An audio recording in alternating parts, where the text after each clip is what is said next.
ഷിബു മീരാൻ പല പഠനങ്ങൾ ഖാദറിൻ ആഷർ മുതൽ എബ്ബ കൊച്ചു വരെ ഈ മുഗൾ ആർക്കിടെക്ചർ പഠിച്ച് ഇതിന്റെ നേച്ചർ വിശദീകരിച്ചിട്ടുണ്ട് എന്നുള്ളത് ഇരിക്കെ ഇത് പിന്നെയും ഒരു ഡിസ്പ്യൂട്ടിലേക്ക് പോകുന്നത് ഇത്തരത്തിലുള്ള നിരവധി മന്ദിരങ്ങൾ ഡിസ്പ്യൂട്ടിലേക്ക് പോകാനുള്ള ഒരു മുന്നൊരുക്കമോ അല്ലെങ്കിൽ അതിന്റെ സാധ്യതയോ ആയി കാണുന്നുണ്ടോ?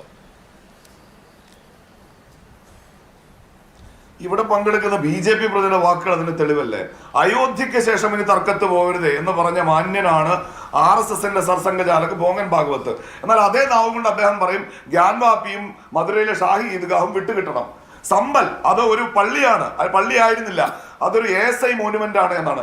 അഭിലാഷ്, താജ്മഹൽ ഇതാ പറഞ്ഞല്ലോ ആരാധന പാടില്ല എന്ന്. ASI മോണുമെന്റ് ആണ്.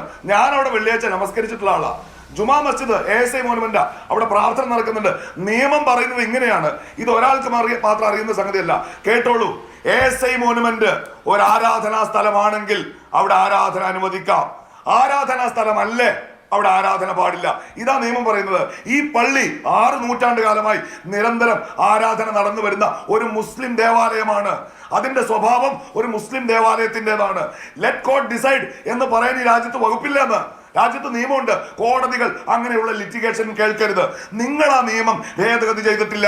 രാജ്യത്തിന്റെ സുപ്രീം കോടതി അത് ഉയർത്തിപ്പിടിച്ചതാണ്. പിന്നെയും ഈ രാജ്യത്ത് അതിന്റെ പേരിൽ തർക്കങ്ങൾ ഉണ്ടാകട്ടെ എന്ന് നിങ്ങൾ ആഗ്രഹിക്കുന്നത് ഹിന്ദുവിനോടുള്ള സ്നേഹം കൊണ്ടല്ല. കല്യാണനെ കുറിച്ച് അറിയോ? KVS ഹരിദാസിന് ക്ഷേത്രം തകർക്കാൻ പ്രത്യേക വകുപ്പുണ്ടാക്കിയ ആളാ.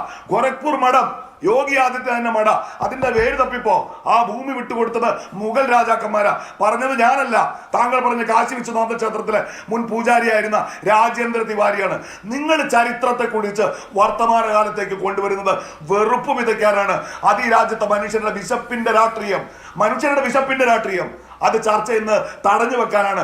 ഈ വെറുപ്പിന്റെ രാഷ്ട്രീയം എല്ലാ കാലത്തും ഈ രാജ്യത്ത് ചെലവാകും എന്ന് വിചാരിക്കണ്ട. നിങ്ങൾ മനുഷ്യർ പുതിയ തിരിച്ചറിവുകൾ മനസ്സിലാക്കിക്കോ. ശരി, ഓക്കെ.